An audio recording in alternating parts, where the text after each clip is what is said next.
Boa tarde, pessoal, tudo bem? Hoje eu vou falar sobre a escravidão africana, que é um tema muito triste, muito difícil, porém muito necessário de ser falado, tá? Já é um consenso, as pessoas já ouviram falar, conhecem esse assunto, né? Seja pelas escolas ou seja pelos antepassados que sofreram esse processo de escravização. Todos nós conhecemos a história da escravidão africana.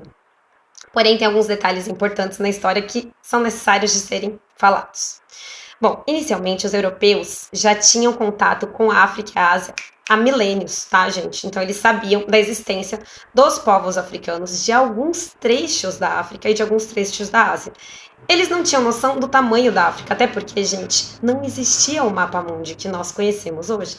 Inclusive, os próprios portugueses foram os povos, tá, que mais sistematizaram o conhecimento da cartografia, que é o estudo dos mapas.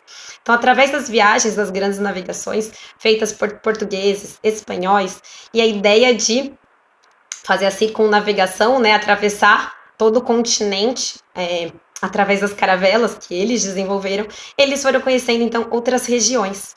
Inclusive, de acordo com algumas linhas de pensamento, os europeus estavam indo para as Índias quando eles chegam sem querer na América, tá? É importante dizer o quê? Que 8 anos antes da chegada de Pedro Álvares Cabral, Cristóvão Colombo já tinha estado na América, ou seja, eles já conheciam e eles já tinham, Portugal e Espanha já tinham feito então o Tratado de Tordesilhas, tá? Dividindo o território aqui da América do Sul. Uma porção para a Espanha, a maior porção para a Espanha e uma porção para Portugal. Bom, durante essas viagens, então, e feitorias, eles foram aos poucos fazendo algumas feitorias na África.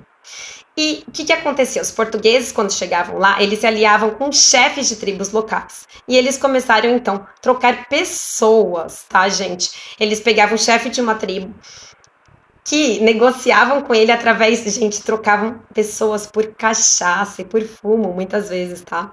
Negociavam com esses chefes de tribo, que iam sequestrar pessoas e vendiam como escravos para eles.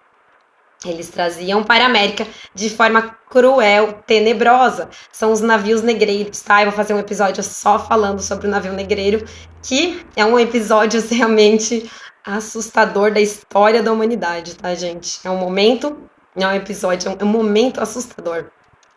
Em torno de 400 anos, gente, tá? 350 a 400 anos, os africanos vieram como escravos para a América. Nós temos mais ou menos catalogado 10 milhões de africanos que tenham vindo para a América. Só para o Brasil, nós temos em torno de 4 milhões e meio de africanos que vieram para ser escravizados pelos portugueses. O que é importante dizer? Gente, os ingleses e os espanhóis também escravizaram os africanos, porém em menor escala.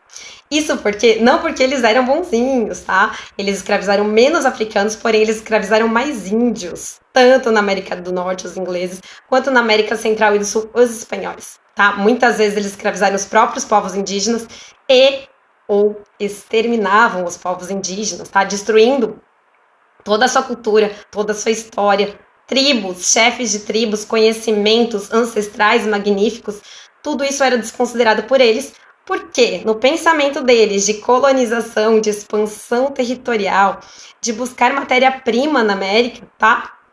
Nesse território novo, desconhecido, eles então se sentiam no direito de invadir aqui o nosso território, então, e colonizar dessa maneira cruel, tá? Nós temos várias linhas de pensamento aqui, desde que o momento que eles entram, gente, para extrair matéria-prima, né, de um território que nem era deles, eles desconsideraram que era um território indígena, tá?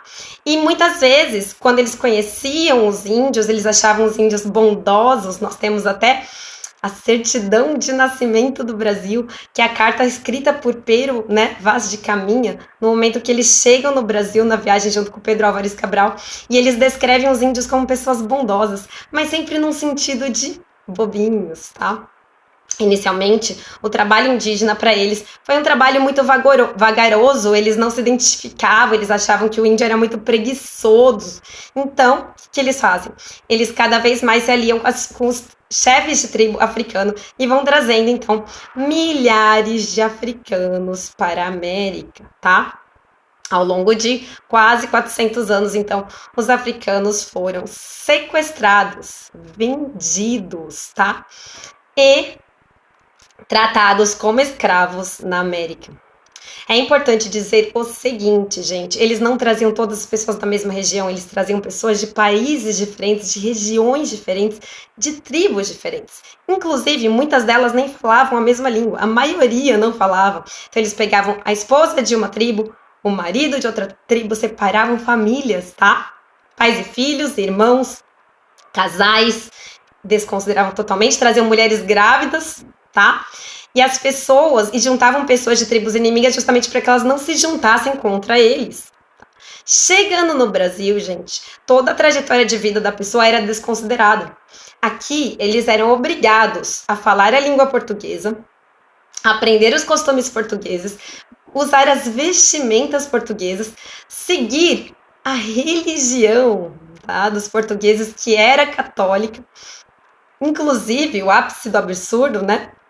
O país mais católico do mundo, um dos mais, mas de acordo com o que nós temos aí na estatística, a Europa, né, da Europa toda, Portugal foi o país mais católico, eles trazem, então, a fé católica também, tanto para os índios quanto para os africanos.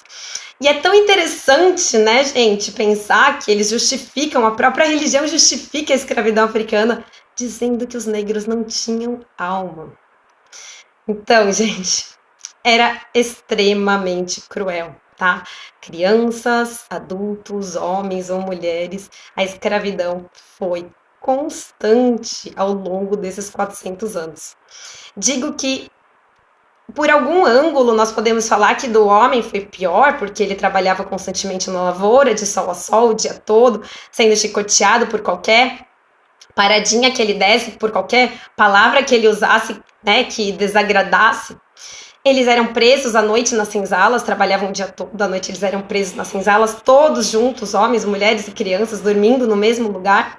E era um momento que, apesar, né, daquela prisão, era um momento que eles podiam se libertar, no sentido de poder ser eles mesmos, né, falar no dialeto deles, cantar as músicas deles, já que eram povos tão alegres, trazer elementos da cultura e da religião deles, né? Já que eles eram, na sua grande maioria, espiritualistas. Eles traziam traços do candomblé.